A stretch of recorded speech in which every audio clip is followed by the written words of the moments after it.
चंपत राय ने लेटर बम फोड़ा है। अनिल मिश्रा तो फंसे ही, लेकिन एसबीआई के बैंक मैनेजर गोविंद मिश्रा को भी चंपत राय ने चपेटे में ले लिया।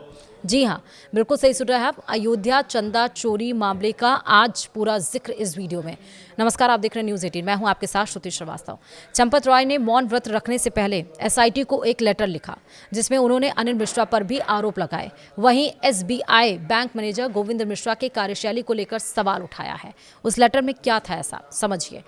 श्री राम जन्मभूमि मंदिर में दान पेटी की चोरी के मामले में श्री राम जन्मभूमि तीर्थ क्षेत्र ट्रस्ट के पूर्व सदस्य अनिल मिश्रा पर पुलिस और एसआईटी का शिकंजा कसने की संभावना है।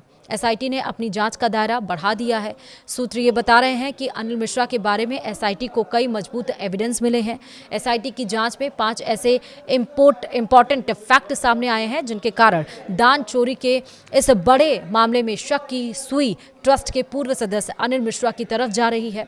ये भी बताया जा रहा है कि अयोध्या पुलिस जल्द अनिल मिश्रा को आरोपी बना सकती है। हालांकि इस बारे में अभी कोई भी पुलिस अधिकारी खुलकर नहीं बोल रहे हैं। आपको बता दें कि एसआईटी की रिपोर्ट में दान को एकत्रित करने, उसकी काउंटिंग करने और उसे बैंक में जमा करने में जिन गड़बड़ियों की ओर इशारा किया गया है, उसके लिए अनिल मिश्रा ही जिम्मेदार नजर आ रहे हैं। एसआईटी की जांच में पता चला है कि अनिल मिश्रा मंदिर के वित्तीय मामलों और नगद राशि के संकलन के प्रबंधन कार्य की देखरेख करते थे। मंदिर में दान की गुणवत्ता की प्रक्रिया को तय नियमों के अनुसार कराने की जिम्मेदारी अनिल मिश्रा की ही थी। स्टेट बैंक ऑफ इंडिया के साथ मिलकर दान की गणना के जो नियम तय किए गए थे, उसमें ट्रस्ट की ओर से प्रतिनिधि अनिल मिश्रा थे। गणना प्रक्रिया की पुख्ता व्यवस्था बनाए रखने की पूरी जिम्मेदारी अनिल मिश्रा की थी। ये भी कहा जा रहा है कि दान काउंटिंग करने वाले कर्मचारियों की ड्रेस, बायोमेट्रिक अटेंडेंस और उनकी तलाशी वगैरह के लिए बनाए गए नियम अनिल मिश्रा ने ही शिथिल कर दिए थे। चर्चा तो इस बात की भी है कि गणना केंद्र से दान की चोरी हो रही थी, तो यह संभव नहीं था कि यह अनिल मिश्रा की जानकारी में ना हो। और इन सब के अलावा श्री राम मंदिर ट्रस्ट के पूर्व महासचिव चंपत राय का एसआईटी को दिए गए बयान की कॉपी सोशल मीडिया पर अब वायरल है। इस बयान में चंपत राय ने भी काउंटिंग की व्यवस्था पर सवाल खड़े किए हैं। चंपत राय ने बैंक से साइन किए गए एमओयू का भी जिक्र किया है। नियमों की अनदेखी पर सवाल खड़े हैं और इसके लिए बैंक अधिकारियों को भी जिम्मेदार बताया है। चंपत राय ने पत्र में लिखा कि महोदय, कृपया नीचे लिखा हुआ मेरा बयान अपने रिकॉर्ड में लेने की कृपा करें। धन्यवाद। पत्र में लिखा कि चंपत राय ने लिखा है कि आपके रिकॉर्ड में एक कागज है। गणना प्रक्रिया के लिए संयुक्त रूप से निर्धारित दिशा निर्देशित दिनांकित 6 फरवरी 2025 और साथ ही न्यासी डॉक्टर अनिल मिश्रा जी और state bank of India Ayodhya शाखा के मुख्य प्रबंधक गोविंद मिश्र जी के हस्ताक्षर है। इस पत्र से मैं कदापि सहमत नहीं हूं, मैं इसे अस्वीकार करता हूं। इसके बाद चंपत राय ने लिखा कि यद्यपि इसमें लिखा है कि इसकी प्रतिलिपि महासचिव श्री राम जन्मभूमि तीर्थ क्षेत्र को भेजी गई है, मुझे तो इस दिशा निर्देश पत्र की जानकारी 13 जून 2026 को अपने अकाउंट ऑफिस से प्राप्त हुई। गणना संबंधी सभी लिखित दस्तावेज अकाउंट ऑफिस ने मुझे उपलब्ध कराए। इस पर मेरे हस्ताक्षर नहीं है। और इसके बाद चंपत राय ने पत्र में हस्ताक्षर को लेकर सवाल खड़े करते हुए लिखा कि अगस्त 2020 से जून 2026 तक जितने भी अनुबंध हुए, उन सभी पर केवल मेरे और संबंधित दूसरे पक्ष के प्रमुख अधिकारी के हस्ताक्षर हैं।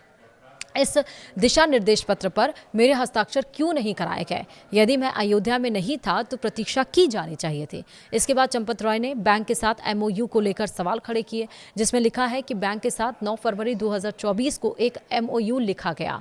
उसके प्रत्येक पृष्ठ पर मेरे हस्ताक्षर हैं। एमओयू के अनुसार सुरक्षा के सभी उपाय किए गए, जैसे गणना कक्ष में सीसीटीवी कैमरे, दरवाजा पर लोहे के सलाखों वाला दरवाजा लगाया गया, कुर्सी पर बैठकर मेज पर रखकर गणना का परामर्श बैंक का है, जो चोरी में सहायक बना। दुर्घटना सामने पर आने पर मेज तत्काल हटाई गई, जमीन पर बैठकर गणना होने लगी। और इसके बाद चंपत राय ने पत्र में बैंकों के चेस्ट रूम नियमों को लेकर भी सवाल खड़े किए हैं। उन्होंने लिखा कि देश के सभी बैंकों में चेस्ट रूम्स के कुछ नियम अवश्य होंगे। स्टेट बैंक के नियम तो कठोर होंगे। अंदर जाते समय और गणना कक्ष से बाहर आते समय विशेष तलाशी, बिना जेब के कपड़े आदि, इसका पालन बैंक ने नहीं कराया और दिशा निर्देश पत्र में लिखा होने के बावजूद नहीं हुआ।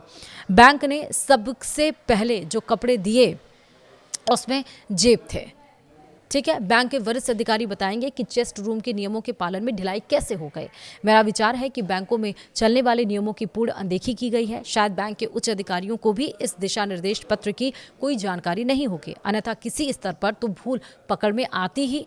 इसके अलावा चंपत राय ने एसआईटी के अपने पत्र के जरिए जानकारी देते हुए बताया कि बैंक ने गणना के लिए जिन युवकों का चयन किया उन्हें हाउसकीपिंग स्टाफ के रूप में रखा है। क्या यह उचित है? मेरे विचार से कदापि नहीं। इसी कारण मेरा विचार है कि बैंक के वरिष्ठ अधिकारियों को शायद कुछ भी पता नहीं है। बता दें कि इससे पहले चंपत राय ने अपना बयान सोशल मीडिया पर जारी किया था और कहा था कि एसआईटी जांच पूरी होने के बाद वो पूरे मामले पर अपनी प्रतिक्रिया देंगे, और इसीलिए अब प्रतिक्रिया सामने आई है। तो हो सकता है कि अब अनिल मिश्रा को गिरफ्तार किया जाए पूछताछ के लिए, और एसबीआई के उस मैनेजर को भी जिसके ऊपर चंपत राय ने पूरा स्टेटमेंट दिया है। फिलहाल वीडियो में इतना ही।